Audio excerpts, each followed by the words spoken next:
ঘরে কাজ করতে, তুমি ভালো করে স্কুল চলে যাবে। আরে আম্মু, আমার গাড়ি খারাপ হয়ে গিয়েছে, আমি স্কুল কিভাবে যাব? গাড়ি খারাপ হয়ে গিয়েছে? বলেন মালিক, আজকে কি কাজ করব? আমার বেটার গাড়ি খারাপ হয়ে গিয়েছে, তুমি স্কুলে ছেড়ে দিয়ে এসো তো। আমি হেঁটে স্কুল যাব না, আমাকে ঘাড়ে করে স্কুল নিয়ে যেতে হবে। ঘাড়ে করে নিয়ে যাও। ঠিক আছে বেটা, চাপো।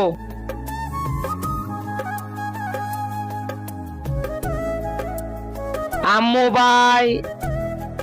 আরে এটা তো আমার বিটি যাচ্ছে, ও দেখলে কি ভাববে? আঙ্কেল আঙ্কেল, আমি আইসক্রিম খাবো। ভাইয়া একটা আইসক্রিম দিও তো। আমার বাবা যদি আমার কাছে থাকতো তাহলে আমাকেও আইসক্রিম কিনে দিত। ভাইয়া ওই আইসক্রিমটা দাও। আর আমাকে ঘাড়ে করে স্কুলেও নিয়ে যেত।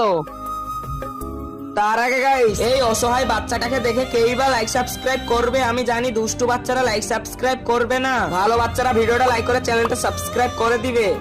আরে ভাই, তোমার গরম লাগছে? হ্যাঁ হ্যাঁ, তুমি আমার এই গামছাটা নিয়ে নাও, দি শুধু একটা আইসক্রিম দাও।